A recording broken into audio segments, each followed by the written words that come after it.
Olá, como estamos? Bem? Deus te abençoe no nome de Jesus. Você sabe o que significa aborrecer? Por que você está falando isso, Renato, de aborrecer? Muita gente vai dizer que aborrecer tem uma sensação de... tem um sentido em espanhol como sendo uma aversão profunda, como recusar profundamente, desagradar intensamente. Quando algo me desagrada, quando algo me aborrece, me desagrada intensamente. E em espanhol também o aborrecer a nível de animais diz que as aves, quando elas se aborrecem, elas abandonam o ninho. Então aborrecer significa também abandonar o ninho. Em português, o aborrecer pode significar causar uma certa irritação.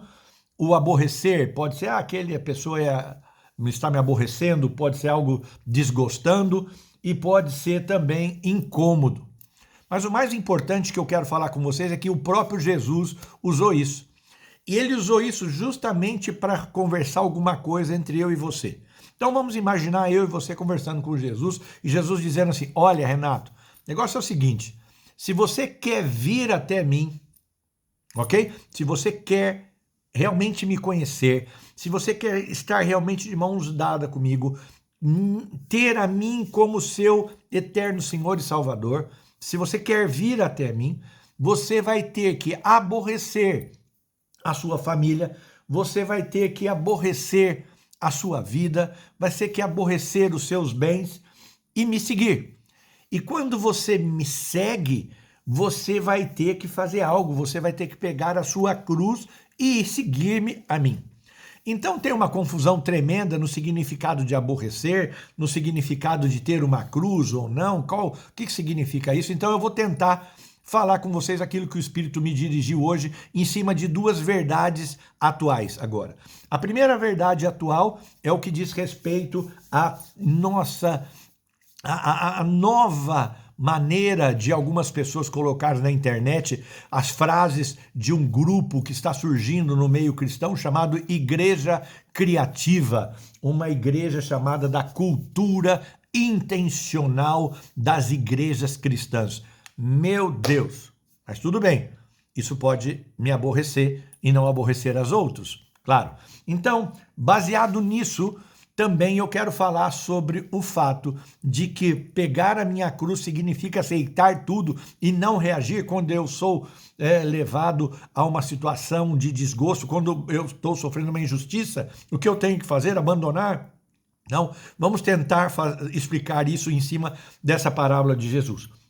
Jesus estava num contexto onde ele foi sentar com os fariseus, ele ia almoçar com os fariseus, e que o farisaísmo hoje, que a princípio, no passado e hoje, é revestido de uma hipocrisia tremenda, que são as pessoas que conhecem a lei, conhecem a verdade, mas não a usam. Ou seja, os fariseus são aqueles que são estritos na convicção daquilo que eles sabem, daquilo que eles fazem, daquilo que eles são, e o que acontece? Eles são os hipócritas porque não fazem nada disso e não deixam as pessoas chegar a Jesus, vir até ele, porque para ir até ele eu tenho que aborrecer tudo aquilo que eu acho importante na minha vida.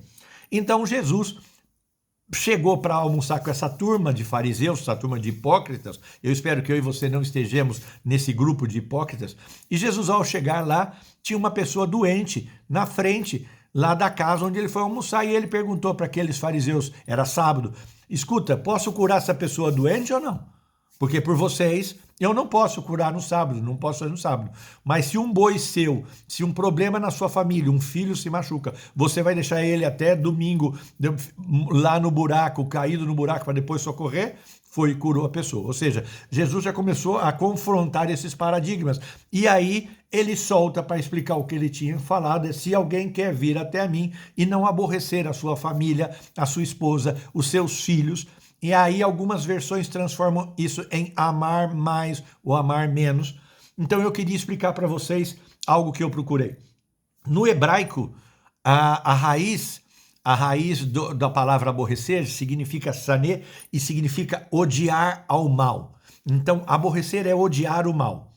Então, minha família não é má, eu não vou odiar. Então, esse termo no hebraico não cabe muito. No grego seria priorizar. Opa, aí já está melhorando. O grego, em vez de odiar o mal para aborrecer, seria algo dizer priorizar menos. Ou seja, quando eu aborreço-me de algo, eu estou priorizando aquilo menos, porque aquilo não é tão bom. Mas no latim tem uma definição interessante que chama-se ereiçar, coçar, que se vem de contrariar, causar um desgosto. Então, Jesus, o que ele está dizendo para nós é o seguinte: se você quer vir até mim, você vai ter que abandonar o seu ninho, você vai ter que priorizar muito mais a mim do que as pessoas, do que a sua família, você vai ter que contrariar os seus familiares, você vai ter que se contrariar a si mesmo, que acha que você tem que fazer aquilo que eu estou mandando, mas você vai me colocar como número 1 na sua vida. E, ao mesmo tempo, se você quiser ser o meu discípulo, você vai ter que me seguir. E para isso, para ser discípulo, não é fazendo um curso de fim de semana ou durante a semana, como a igreja criativa está querendo fazer, encontros mensais, bimestrais, aulas para formar discípulo. Se você realmente entende que vir a mim é o mais importante para aborrecer, sair do ninho, priorizar mais a Jesus do que as outras coisas, até mesmo a nossa vida, você vai pegar a sua cruz, que são todos os seus problemas físicos, estruturais, mentais, sociais, vai pôr nas suas costas e vai continuar seguindo, porque nada é melhor do que isso. E para explicar esse final, Jesus contou a história de um banquete que ele tinha feito. Um banquete, ele convidou muita gente e muitas pessoas não foram.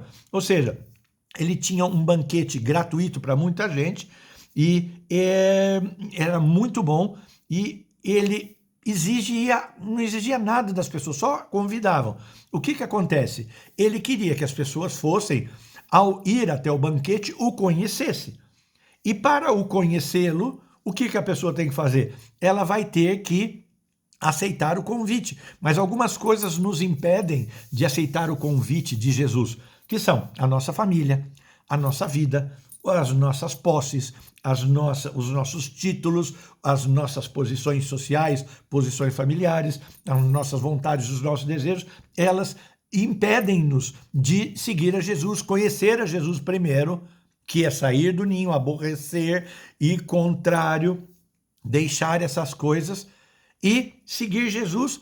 Nós damos desculpas. Então nós damos desculpas porque nós temos outras prioridades mais importantes que Jesus, já não estamos o adorando.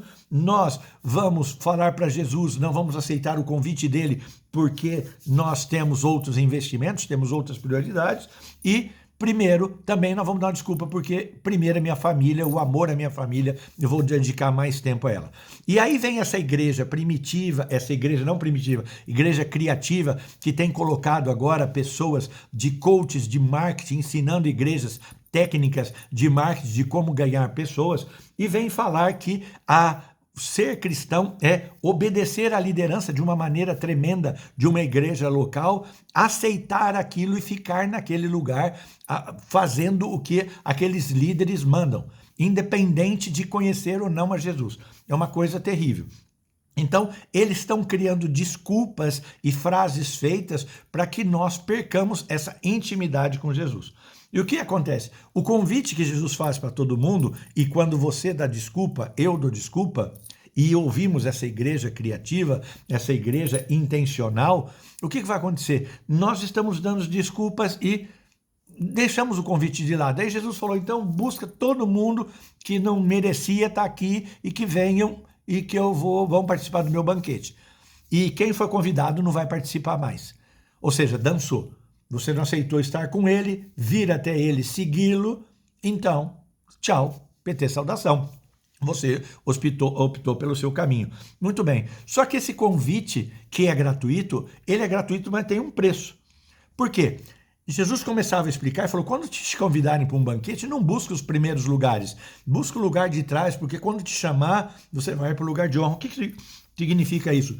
Jesus estava querendo dizer que o que nós temos que entender no relacionamento com Jesus é entender que ele está nos convidando, que o importante é ser convidado, não importa o local que nós estejamos, o importante é que ele se lembrou de nos convidar e o mais importante é aceitar o convite e ao ir até esse jantar com ele, conhecê-lo. e ao conhecê-lo eu vou aborrecer todo mundo que estava me impedindo de ir até ele, minha família, meus negócios, meus bens e até a minha própria vida. Aí Jesus continua no banquete, ele diz que é bom você aprender isso, porque se um dia você oferecer um banquete, você já tiver naquela posição que a igreja criativa quer falar, que nós somos servos da igreja criativa, não servos de Jesus, o servo da igreja criativa vai criar estratégia para ganhar gente e trazer dinheiro para a igreja. O servo de Jesus mesmo, o que ele vai fazer? Ele vai aprender que com Jesus eu tenho que fazer aquilo, ajudar as pessoas, que aquelas pessoas que não vão me oferecer nada, que não vão vir para a igreja, que não estão nem aí, mas eu vou oferecer o banquete, porque Jesus fez assim, e ao oferecer o nosso melhor, o que vai acontecer? Nós vamos estar cumprindo, pegando a nossa cruz e seguindo Jesus. E aí o que continua? Ele diz aqui que nós temos que priorizar menos aquilo que nos tira de Jesus. Nós temos que sair do ninho, nós temos que sair da nossa área de conforto, nós temos que sair da nossa família, de perto da nossa família, dos nossos bens, porque tudo isso nos faz reagir contrário aos ensinamentos de Jesus. Aí vem a segunda tema da nossa conversa de hoje, que foi algo que eu conversei com uma pessoa que quando se sente totalmente atacada, não sabe distinguir a hora de reagir a um ataque ou se calar, ficar quieto e seguir seu caminho. Então, nós temos que entender isso.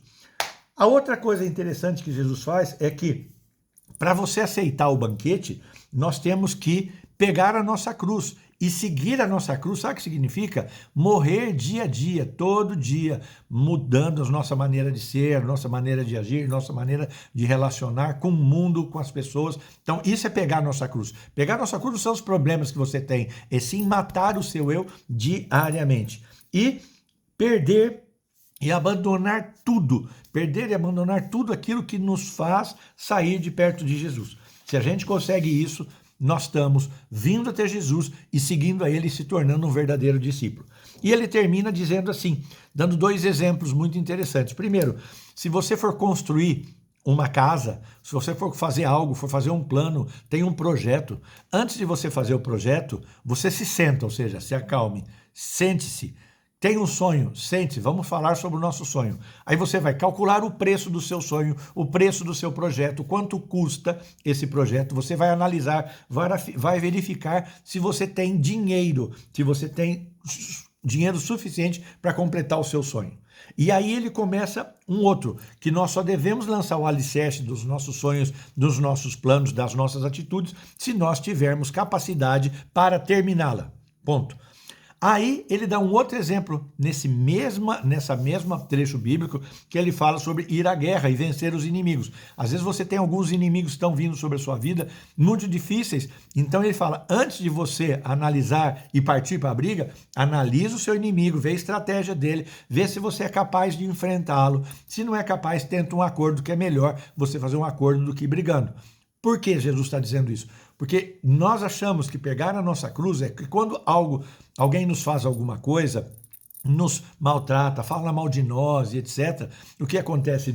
Nos trai, não nos perdoa, nos acusa. Nós temos a mania de reagir. Não, você não tem que reagir. Mas, em contrapartida, se você está sofrendo algo que vai contrário à palavra de Jesus, se você está sendo roubado, atacado, se você está sendo vilipendiado, estão te roubando, estão falando algo que você não fez, você tem todo o direito de se defender. Você deve defender. E aí que significa?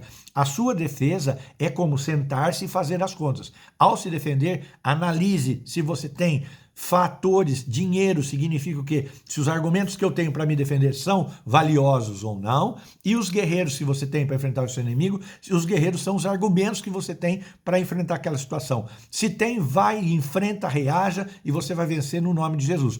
Mas se você não tem dinheiro, se você não tem argumentos, se você não tem razão, fica quietinho que está tudo certo e você vai estar seguindo exatamente aquilo que Jesus quer de nós. Ou reagindo baixo aquilo que ele quer de nós, ou ficando quieto e saindo dando as costas. Espero que esteja um pouco claro para você entender o que é realmente ser um discípulo de Jesus. Deus te abençoe.